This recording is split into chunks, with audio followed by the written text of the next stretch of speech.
Friends, இன்னைக்கு உங்களுக்காக தரமான சம்பவ கதை தான் எடுத்து வந்திருக்கேன். இந்த கதை கண்டிப்பாக சொல்கிற மாதிரி செம்ம சம்பவமாக இருக்கும். நீங்கள் இதை லாஸ்ட் வரைக்கும் ஸ்கிப் பண்ணாமல் பார்க்கணும். அப்படி சொன்னால் மட்டும் பத்தாது. ஃபஸ்ட்டு கதையோட டைட்டில் அல்லது டாப்பிக்கை சுருக்கமாக பார்ப்போம். சரி, என்னன்னா நம்ம கதையில் சுமார் 3 பேர், அக்கா, தம்பி, பக்கத்து வீட்டு ஆன்ட்டி. அக்கா தம்பி என்ன முறைன்னு கேட்டிங்கன்னா, இந்த பொண்ணோடைய பெரியப்பா பையன்தான் இந்த பையன். ஓகேங்களா? அவன் தான் தம்பி முறை. இந்த பொண்ணுக்கும் இந்த பையனுக்குமே சுமார் 10 ஆண்டுகள் வித்தியாசம். பக்கத்து வீட்டு ஆன்ட்டின்னு சொல்ல பாருங்க, அந்த ஆன்ட்டிக்கும் இவனுக்குமே சுமார் 23 ஆண்டுகள் வித்தியாசம். அவங்க ரொம்ப வயசான ஆன்ட்டி. இந்த பொண்ணுக்கும் இது ஒரு சின்ன வயசு தானே வச்சுக்கோங்களேன். இப்படி இருந்த சுச்சுவேஷனில் பகலில் வந்து எப்போதுமே அவங்க அக்கா கூடயும், நைட்டு வந்து அந்த ஆன்ட்டிக்கு கூட கொஞ்சம் டைம் ஸ்பெண்ட் பண்ணி அவன் என்ன பண்ணான்ற ஒரு கதை தான். இந்த கதை எந்த படத்தில் வந்ததுன்னு தெரிஞ்சால் இந்த படத்து பேரை வந்து கமெண்ட்டில் பின் பண்ணுங்கள். சரி, வாங்க வீடியோக்குள்ளே போகலாம். சரி, நான் சொன்ன மாதிரி தான் நம்ம கதையில் வந்து சுமார் 3 பேர். யாருன்னா அக்கா. இந்த அக்கா தம்பி யாருன்னு கேட்டிங்கன்னா, இந்த அக்கா வந்து சொந்த ஊரில் ஒரு வேலைக்கு போயிட்டுருக்காங்க. அவங்க ஒரு துணி கடையில் வேலைக்கு போயிட்டுருக்காங்க. ஆனால் நல்லா படித்தவங்க தான். சரி, இப்படி நல்லா படித்தவங்களாக இருந்தாலும் வீட்டில் வந்து வெளியில் அனுப்பாத ஒரு காரணத்தினால பொண்ணுன்னு அனுப்பலை. அதனால வந்து அவங்க ஊரில் இருக்க ஒரு துணி கடையிலே வேலைக்கு போயிட்டுருக்காங்க. இப்படியே ஒரு 2 ஆண்டுகள் போகுது. சரி, இந்த நேரத்தில் தான் இந்த பொண்ணோடைய பெரியப்பா பையன் வந்து படித்து முடிச்சுட்டு சென்னை வரான். சென்னை வந்து வேலைக்கு போகிறான். இப்படி வேலைக்கு போயிட்டுருக்கான். வேலைக்கு போக போக சென்னையை பற்றியான ஒரு சில விஷயங்களை அவன் தெரிஞ்சுக்கிறான். ஓகே, சென்னையில் வந்து இதுக்கு மேலே நம்ம யாரை வேணாலும் கூப்பிட்டு வச்சுக்கிட்டு நம்ம வந்து அவங்களுக்கும் வந்து அவங்கள நம்மளால் பார்த்துக்க முடியுன்ற மாதிரியான ஒரு எண்ணம் அவனுக்கு வருது. சரி, அந்த நேரம் தான் என்ன பண்ணுறான், நம்ம அக்கா தான் வந்து ஊரில் கஷ்டப்பட்டு வேலை பார்க்குறாளே, நல்லா படித்தவ தானே, அவளுக்கு ஏன் நம்ம இங்கே ஒரு ஐடி கம்பெனியில் வந்து ஏதாவது ஒர்க்கு பார்க்கலாமே அப்படின்ட்டு கேட்குறான். அதே மாதிரி அவங்க அக்காட்ட கேட்கும்போது அவங்க என்ன சொல்கிறாங்க, நீ வந்து எதுவாக இருந்தாலும் எங்கள் அம்மா அப்பாட்ட கேட்டுக்கிறா அப்படின்ற மாதிரி சொல்கிறாங்க.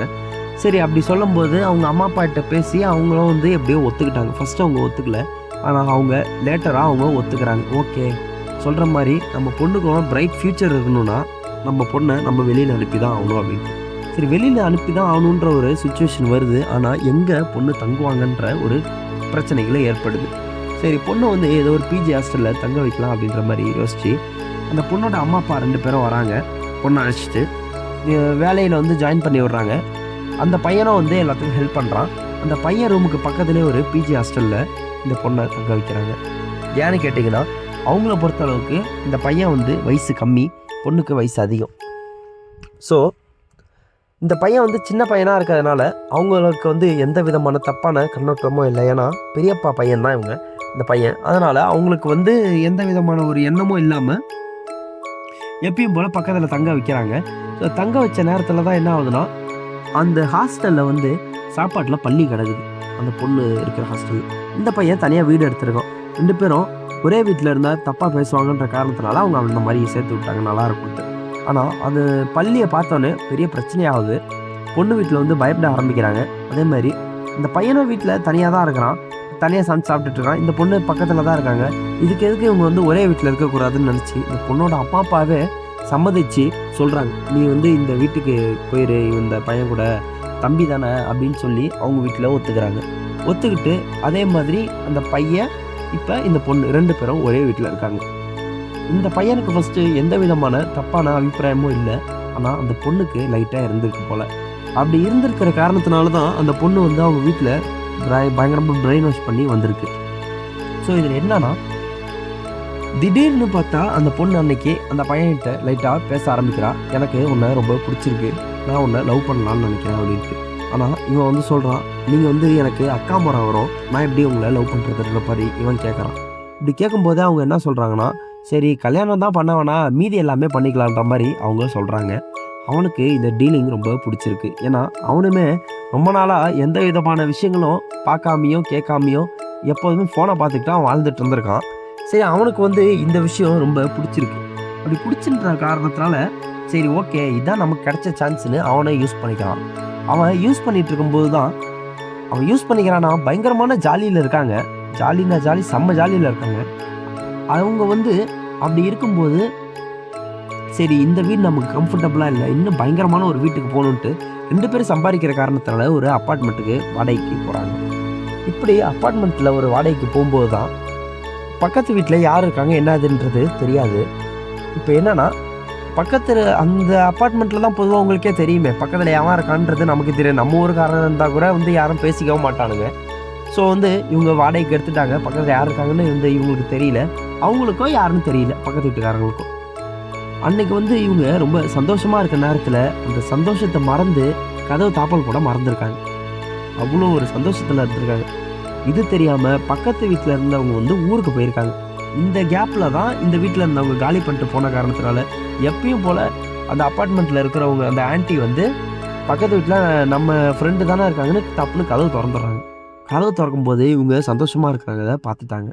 இதுல என்ன ட்விஸ்ட்னா, இந்த வீட்டோட ஓனரும் இந்த ஆன்ட்டியுமே வந்து ஃப்ரெண்டு. அந்த ஓனர் அதுக்கப்புறம் தான் சொல்றாரு, இவங்க வந்து தம்பி, அக்கா அப்படின்ட்டு.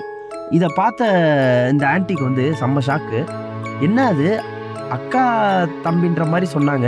அதுக்கப்புறம் இப்படிலாம் நடந்துக்கிறாங்க அப்படின்ட்டு. இப்படி பார்க்கும்போது அந்த ஆன்ட்டி அடுத்ததா என்ன சொல்றாங்க, "என்னப்பா இப்படி சொன்னாங்களே, இப்படி இருக்கீங்களே, என்னாப்பா?" அப்படின்னு சொல்லும்போது தான் அந்த பையன் சொல்றான், ஆன்ட்டி சாரி, நீங்க யார்ட்ட போய் சொல்லாதீங்க. நீங்க ஓனர்ட்ட சொல்லாதீங்க.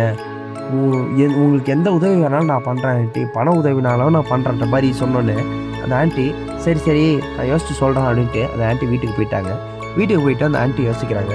பேசாம நமக்கும் இந்த விஷயங்கள் பிடிக்கும். நம்ம பேசாம இதையே அவன்ட்ட கேட்போமா அப்படின்ற மாரி அவங்க யோசிக்கிறாங்க. திரும்பி அவன் வந்து அந்த பொண்ணு இருக்கும்போதே வந்து கேட்குறாங்க, "இப்ப நீ என்ன பண்ணிட்டு இருந்தியோ அது என் கூடயே பண்ணணுன்ற மாரி." அவன் வந்து சொல்றான், "என்னால முடியாதுன்றான்." அந்த பொண்ணும் அதெல்லாம் ரொம்ப தப்பு அப்படின்ற மாரி சொல்லும்போது அந்த ஆன்ட்டி சொல்றாங்க, "நீங்க பண்ணா ரொம்ப நான் பண்ணி கேட்டேன்" அப்படின்ட்டு. அதுக்கப்புறம் அந்த பொண்ணும் வந்து, "சரி வேற வழி இல்ல, நீ ஒத்துக்கோ" அப்படின்றா. ஏன்னா அந்த பொண்ணு வந்து இந்த பையன கல்யாணம் பண்ணிக்க போறதில்ல. இந்த பையனும் அந்த பொண்ண கல்யாணம் பண்ணிக்க போறதில்ல. அந்த ஆன்ட்டியும் இந்த பையன் கல்யாணம் பண்ணிக்க போறதில்ல. 3 பேரும் தனித்தனி நபர்கள். சரி என்னன்னா டீலிங் போடுறாங்க. பகல்ல வந்து எப்போதும் இந்த பையன் இந்த பொண்ணு கூட தான் டைம் ஸ்பெண்ட் பண்ணணும். நைட்ல வந்து அந்த ஆன்ட்டி கூட டைம் ஸ்பெண்ட் பண்ணணுன்ற மாரி ஒரு ஒரு அக்ரீமெண்ட் போடுறாங்க. அக்ரீமெண்ட்னா வாயாலே போடுறாங்க. சரி இப்படி பேசிக்கிட்டு அதுக்கப்புறம் வந்து இந்த பையன் வந்து செம்ம சந்தோஷமா இருக்கான். காலையில எப்போ பார்த்தாலும் இந்த பொண்ணு கூட ஒரு ஜாலியா இருக்கான். ஈவினிங்லயோ அல்லது நைட்லயோ வந்து அந்த ஆன்ட்டி கூட ஜாலியா இருக்கான். திரும்பி வந்து வீட்டுக்கு வந்துட்டு திரும்பி நைட்டு அந்த பொண்ணு கூடயே ஜாலியா இருக்கான். இவன் வந்து 365 நாளும் இதே மாரியான ஒரு ரொட்டீன் போயிட்டுருக்கு. ஒரு 3 ஆண்டுகள். போயிட்டுருக்கும்போது தான் இவனுக்கே தெரிய வந்துருச்சு. இதுக்கு மேலேயே நம்ம இப்படி இருந்தா நம்ம லைஃப் போயிரும். நம்ம வந்து வெளிநாட்டுக்கு எங்கேயாவது போலாம். ஏன்னா இந்த ஸ்டேட்ல இருந்தா கூட இவங்கலாம் வந்து நம்மள தொல்ல பண்ணுங்க அப்படின்ட்டு. இவனுக்கும் போர் அடிச்சதுனால சொல்றான் இத. இல்லன்னா அவன் ஏன் சொல்லப் போறான்? போர் அடிச்சதுனால வந்து அவன் திரும்பி வந்து ஃபாரின் ட்ரை பண்ணி ஃபாரினுக்கு வந்து வேலை கிடைக்குது. அதே மாரி வேலைக்கு வந்து அனுப்பவே முடியாதுன்ற மாரி இந்த 2 பேரும் சொல்றாங்க. இந்த ஆன்ட்டியும், இந்த பொண்ணும். ஆனாலும் இவன் வந்து வெறி தாங்காம இவன் ஃபாரின் கிளம்பி சொல்லாம கொள்ளாம போயிட்டான். சரி இப்படி போனதுக்கப்புறம் அந்த பொண்ணும் வந்து இன்னொரு பையனை பார்த்து கல்யாணம் பண்ணி லைஃப்ல செட்டில் ஆயிட்டாங்க. அந்த ஆன்ட்டியும் வந்து வேற ஒருத்தவங்கள வந்து இதே மாரி புடிச்சிட்டு போயிட்டாங்க. இந்த கதை வந்து எந்த படத்தோட கதைன்றத தெரிஞ்சா கமெண்ட்ல சொல்லுங்க. அடுத்ததா ஒரு நல்ல கன்டென்ட்ல சந்திப்போம். நன்றி.